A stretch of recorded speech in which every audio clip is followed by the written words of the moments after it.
I am a mom. I have 3 sons that are 18, 22, and 25 now, and a wonderful husband who supports everything that both my sons and I do. I'm also a caregiver for my mom as well as my kid's former nanny. We're kind of going through the whole dementia trials in regards to taking care of them, which has been a challenge. But I think that that's just the stage of life that we're at, where your children get less needy and your parents tend to take more of our energy. The working through the process of their loss of independence, their loss of the dignity that were so important to them. And so it's been a very tough ride in ensuring that they get the proper care. I lived through this is my 3rd go around, because my dad passed away in 2011, and I went through his whole journey and was quite a dominant caregiver for him too. But with the 2 that I'm currently looking after, we've got them at 2 different facilities. Both are fantastic, but they still need a lot of care, and they need a lot of attention and love. And I'm very fortunate that my kids and my husband are so supportive in helping me with that. And I think that caregiving of the elderly is something that we can never, ever underestimate, and hope that the services will continue to improve to help us work through this stage of our lives, because it's a tough one. Yeah, God has been a huge part of my ability to care for the people that I need to. I think that without His strength, I wouldn't have the ability to keep going back.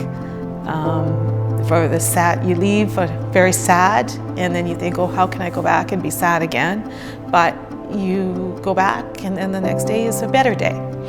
And I think that God's strength has allowed me to continue going back regardless of what happens the visit before.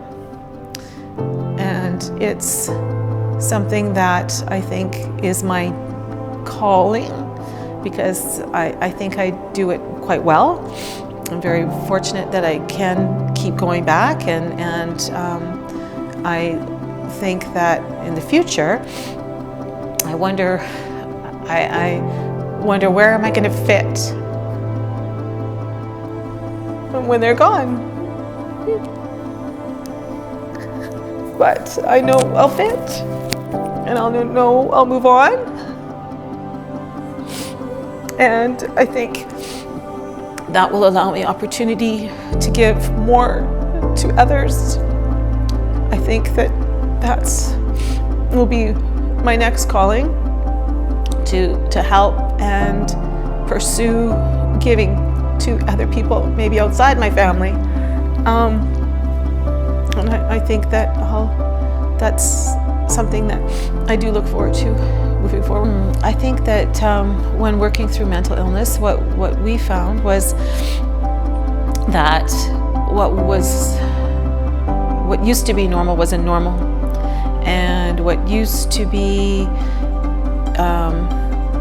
work relationship-wise, communication-wise, may not work anymore.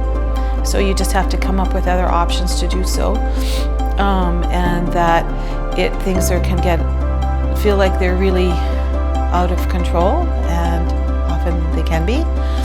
But I think with God's help, we just try to take it one step at a time, and things came under control again. We were able to reconnect, and we were able to work through it, and we're so fortunate to have the facilities that we have here for support, and of course the church was such an amazing part of helping us through that troubled time. And I think that it's so important that people shouldn't judge, that we need to not judge one another, that we need to be very accepting of what we all bring to the table, and what every family, and that every family is different, and every family has different needs, but we don't have to be alone, and that we can manage very successfully when we kind of work together.